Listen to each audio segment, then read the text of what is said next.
Hello दोस्तों, नमस्कार। आप सभी का स्वागत है हमारे channel Hindi GS practice class by के लता में। तो आज हम लोग क्या पढ़ रहे हैं, प्रश्न उत्तर हल करेंगे।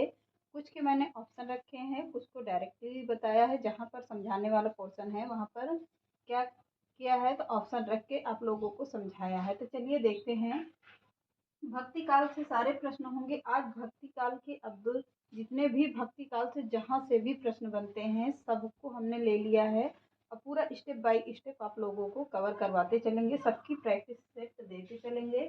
तो भक्ति काल से ही आज पूरे भक्ति काल से ही प्रश्न पूछे जाएंगे। आज से लेकर 2-3 दिन तक जो भी चलता है चलेगा। पूरा एक एक चैप्टर को हम कवर करते हुए चले हैं। तो पहला प्रश्न देख लेते हैं। भक्ति काल से और टीजीटी पीजीटी के लिए विशेष प्रश्न है ये, और एलटी ग्रेड के लिए। पहला प्रश्न देखिए, अलवार बैसड़ों की संख्या है। अलवार बैसड़ों की संख्या कितनी मानी जाती है? ऑप्शन है 9, 10, 11, 12। तो अलवार बैसड़ों की संख्या कितनी मानी जाती है? 9, 10, 11, 12 कितनी मानी जाएगी? तो 12 मानी जाती है। कितनी अलवार बैसड़ों की संख्या कितनी मानी जाती है? तो 12 संख्या मानी जाती है। भक्ति काल को सबसे पहले किसने हिंदी साहित्य का स्वर्ण युग कहा है? किसने कहा है भक्ति काल को स्वर्ण युग कहा? स्वर्ण युग कहा तो किसने कहा था? आचार्य रामचंद्र शुक्ल, ग्रियर्सन, हजारी प्रसाद द्विवेदी या मिश्र बंधुओं ने कहा था। तो किसने कहा था भक्ति काल को सबसे पहले किसने कहा हिंदी साहित्य का स्वर्ण युग? तो ग्रियर्सन ने कहा था। किसने कहा? ग्रियर्सन ने कहा। जॉर्ज ग्रियर्सन होंगे। अगला प्रश्न देखते हैं। निम्नलिखित में से निम्बार्काचार्य का संबंध किससे है? निम्नलिखित में से निम्बार्काचार्य का संबंध किससे है? तो विशिष्ट द्वैताद्वैत से, द्वैताद्वैतवाद से, द्वैताद्वैतवाद से या शुद्ध द्वैतवाद से। तो किससे है निम्बार्काचार्य का संबंध? किससे है? तो द्वैतवाद से है। किससे है? द्वैतवाद से है। निम्नलिखित में से निम्बार्काचार्य का संबंध किससे है? तो द्वैतवाद से है। किससे होता है? द्वैतवाद। अब अगला प्रश्न देखते हैं। इसमें एक प्रश्न में कितने प्रश्न तैयार होते हैं? 4 प्रश्न तैयार होंगे, इसलिए विशेष ध्यान दीजिएगा। भक्तकालीन काव्य पर कौन सी विशेषता लागू होती है? इस पर समग्र भक्तिकाल काव्य पर कौन सी विशेषता लागू होती है? अहंकार का त्याग। ऑप्शन है क्या? आंसर क्या होगा? अहंकार का त्याग होगा। 1 मिनट। तो चलिए देखते हैं। समग्र भक्तिकाल काव्य पर कौन सी विशेषता लागू होती है? तो अहंकार का त्याग विशेषता क्या होती है? लागू होती है। अब देखिए, एक प्रश्न से 4 प्रश्न। तो संगत युग्म का चयन कीजिए। कह रहा है कि संगत युग्म का चयन कीजिए। ऑप्शन मैंने रखा है रामानुजाचार्य, शुद्धाद्वैतवाद, निम्बार्काचार्य, वल्लभाचार्य और माधवाचार्य। किससे कौन सा संबंध बनता है? तो किससे कौन सा संबंध बनता है? रामानुजाचार्य किससे?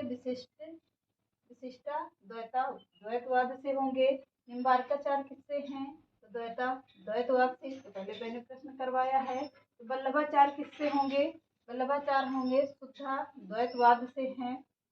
शुद्ध द्वैतवाद हो गया। मध्वाचार्य कौन होंगे? द्वैतवाद से संबंध है। तो एक प्रश्न से कितने प्रश्न तैयार हुए? 4 से। फिर से देख लेते हैं। रामानुजाचार्य विशिष्ट द्वैतवाद से होंगे। निम्बार्काचार्य किससे हैं? द्वैतवाद से होंगे। वल्लभाचार्य किससे हैं? शुद्ध द्वैतवाद से हैं। मध्वाचार्य किससे हैं? द्वैतवाद से हैं। तो चलिए अगला प्रश्न देखते हैं। आगे का प्रश्न बहुत ही महत्वपूर्ण प्रश्न है, सब पूछे गए प्रश्न हैं। अगला प्रश्न लिखिए। रामानंद किस शिष्य परंपरा आते हैं? किसमें आते हैं? अगला प्रश्न बहुत ही वेरी इंपॉर्टेंट है। रामानंद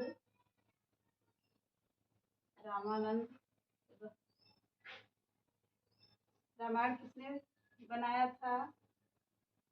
तो रामानंद सागर की है। रामानंद किस शिष्य डॉट डॉट करके लिखिएगा, किस शिष्य शिष्य परंपरा आते हैं, शिष्य परंपरा आते हैं, परंपरा आते हैं, किससे आते हैं, प्रश्न यह कह रहा है। रामानंद की शिष्य परंपरा आते हैं, किससे आते हैं, तो रामानुजाचार्य से आते हैं। किससे आएंगे, रामानुजाचार्य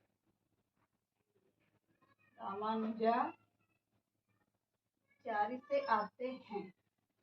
अगला प्रश्न देखते हैं, निम्नलिखित में से एक सही युग्म है। अब इसको भी देख लेते हैं। निम्नलिखित में से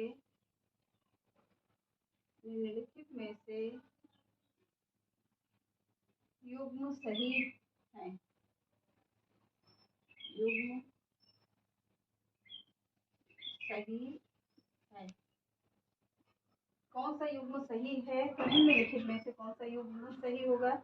ये प्रश्न मैंने करवाया है, तो वल्लभाचार्य शुद्ध द्वैतवाद से होंगे। कौन से होंगे, अभी इसके पहले ही 2 बार करवा चुके हैं, सॉरी 1 बार करवा चुके हैं, आपको बता दिया है। वल्लभाचार्य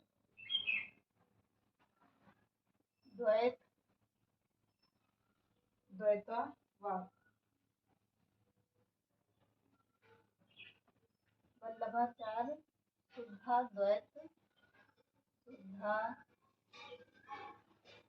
द्वैतवाद प्रश्न है। अगला प्रश्न देखते हैं, अद्वैतवाद के अनुसार क्या कहा गया है। अद्वैतवाद के अनुसार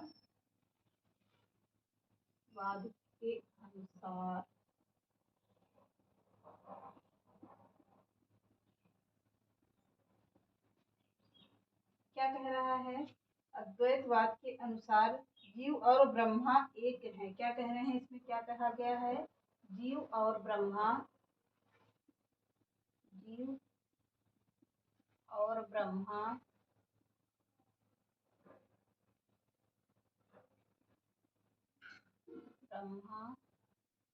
एक है। अद्वैताद्वैत के अनुसार क्या कहा गया है कि जीव और ब्रह्मा, जो भी जीव जंतु हैं, और ब्रह्मा यानी भगवान क्या है, सब एक हैं। सृष्टि का निर्माण किसने किया था, तो ब्रह्मा जी ने किया था। अब अगला प्रश्न देखते हैं, कृष्ण के साथ राधा की महानता संप्रदाय विशेषता है। बहुत ही इम्पोर्टेंट है प्रश्न। कृष्ण के साथ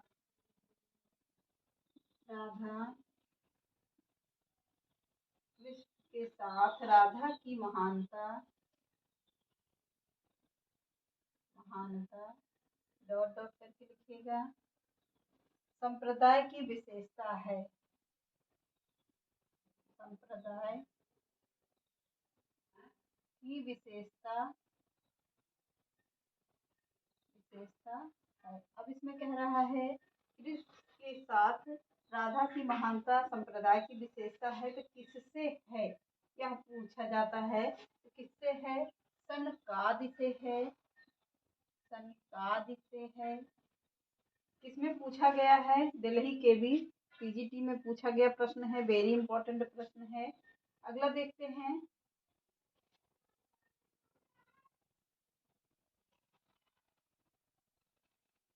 संवत 1375 से 1700 तक के, संवत 1375 से 1700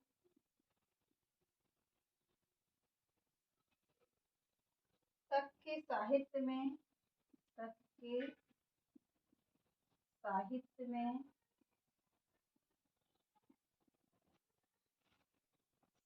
में कौन सी भावधारा परिलक्षित होती है, कौन सी धारा परिलक्षित होती है,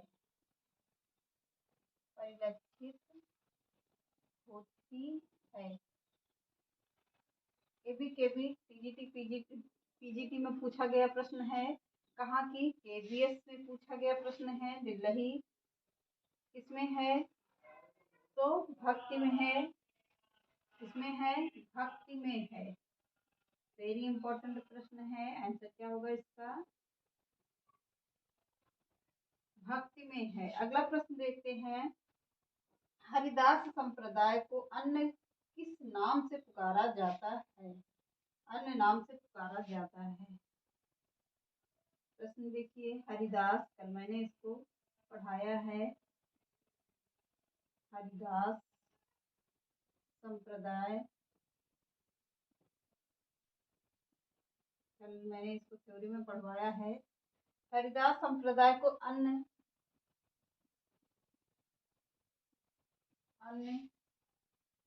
किस नाम से पुकारा जाता है? किस नाम से पुकारा जाता है? किस नाम से पुकारा जाता है? चलिए देखते हैं। सखी संप्रदाय मैंने पढ़ाया है। साखी परंपरा होने के कारण इसका नाम क्या पड़ा था? सखी संप्रदाय पड़ा था। तो किसके कारण? कौन सा है? सखी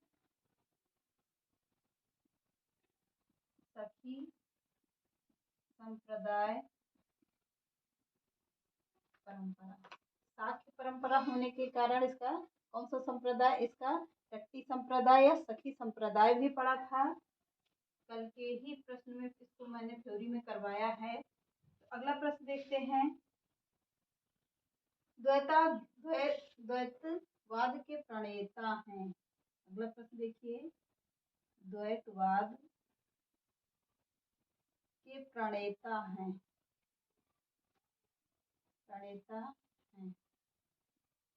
तो कौन होंगे? मध्वाचार्य। अभी इससे पहले मैंने प्रश्न करवाया है। मध्वाचार्य। जैसे जैसे प्रश्न बनता है सब कुछ कवर कर लेते हैं हम लोग। चलिए देखते हैं। रामानंद की शिष्य परंपरा आते हैं किसमें? रामानुजाचार्य में आते हैं। निम्नलिखित में से युग्म सही है क्या है? वल्लभाचार्य किससे संबंधित है? शुद्धाद्वैतवाद से हैं। अद्वैतवाद के अनुसार जीव और ब्रह्मा क्या है? एक हैं। अगला प्रश्न है। कृष्ण के साथ राधा की महानता किस नाम से किस संप्रदाय की विशेषता है? तो सनकादि संप्रदाय की विशेषता है। संवत 1375 से 1700 तक के साहित्य में कौन सी धारा परिलक्षित होती है? तो कौन सी धारा परिलक्षित होती है? भक्ति धारा परिलक्षित होती है। अगला देखिए। हरिदास संप्रदाय को अन्य किस नाम से पुकारा जाता है? तो हरिदास संप्रदाय को टट्टी संप्रदाय या सखी संप्रदाय के नाम से भी पुकारा जाता है। पर हरिदास संप्रदाय को अन्य नाम से पुकारा जाता है। प्रश्न ये कह रहा है तो किस नाम से? सखी संप्रदाय। साख्य परंपरा होने के कारण सखी संप्रदाय इसका नाम भी पड़ा था। अगला प्रश्न है। द्वैतवाद के प्रणेता हैं कौन है? माधवाचार्य हैं। अब आगे बढ़ते हैं।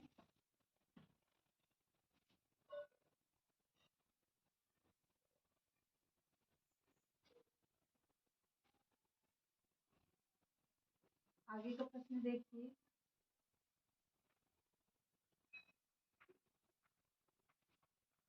शुद्धाद्वैतवाद दर्शन के प्रवर्तक कौन हैं? प्रश्न अब ऐसे पूछ रहा है, किसी भी तरह से प्रश्न घुमाकर पूछता है। शुद्धाद्वैतवाद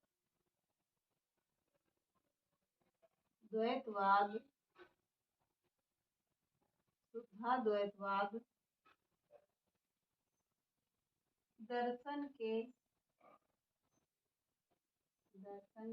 प्रणेता हैं।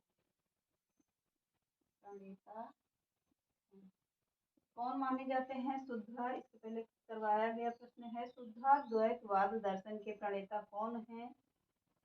कौन माने जाते हैं? वल्लभाचार्य। आंसर क्या होगा?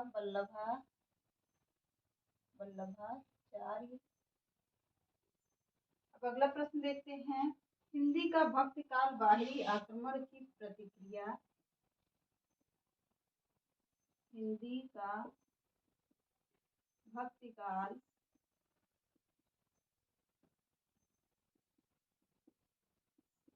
बाहरी आक्रमण की प्रक्रिया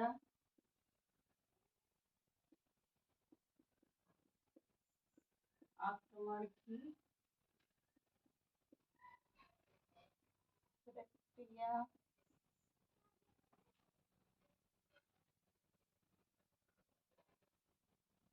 प्रतिक्रिया होगी प्रतिक्रिया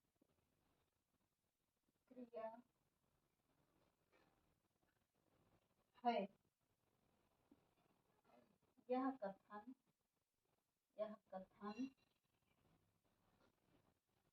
निम्नलिखित में से किस विद्वान का है? इसमें निम्नलिखित में से किस विद्वान का है? किस विद्वान का है? अब ऑप्शन देते हैं, किस विद्वान का है? ऑप्शन लिखिए। ग्रियर्सन, पहला ऑप्शन ग्रियर्सन, हजारी प्रसाद,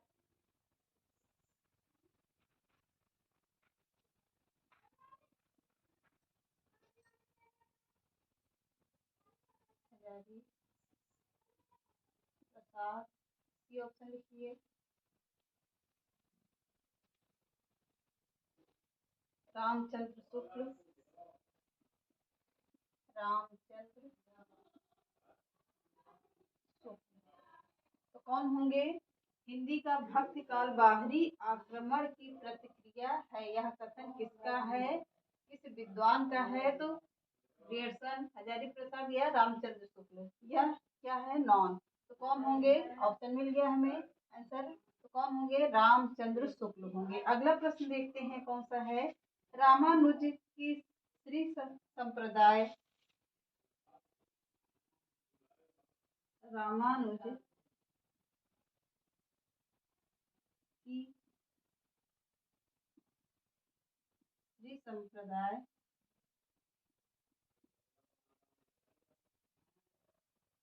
संप्रदाय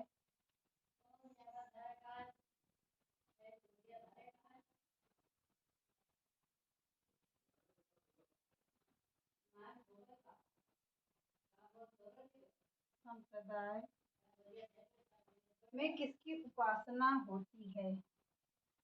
में किसकी उपासना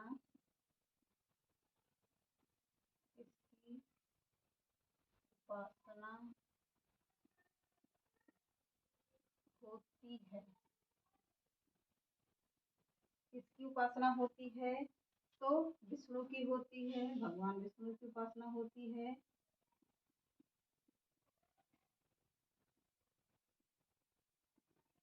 भगवान विष्णु की उपासना होती है। रामानुज की श्री संप्रदाय में किसकी उपासना होती है? तो श्री विष्णु की उपासना होती है। अगला प्रश्न देखते हैं। द्वैतवाद किस आचार्य द्वारा प्रवर्तित संप्रदाय है? अगला प्रश्न कह रहा है, फिर उसी को घुमा के दूसरे तरीके से पूछा गया प्रश्न है। तो हर तरह से घुमा घुमा के हम प्रश्न आप लोगों को दे रहे हैं कि जहां से भी जैसा भी प्रश्न बनता है तो आप लोगों को वैसा मिल जाए।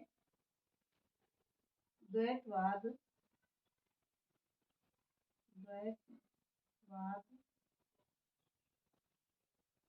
किस आचार्य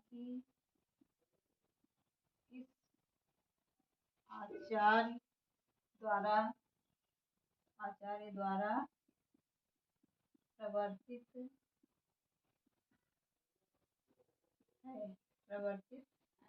है। किस आचार्य द्वारा प्रवर्तित है? तो मध्वाचार्य द्वारा है। मध्वाचार्य द्वारा होती है। अगला प्रश्न देखते हैं।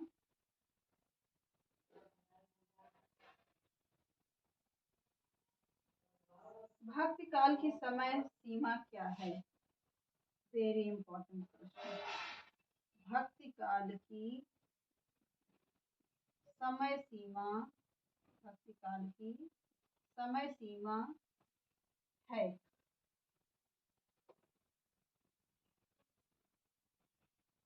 समय सीमा काल है। भक्ति काल की समय सीमा काल क्या है? चलिए देखते हैं कौन सा होगा।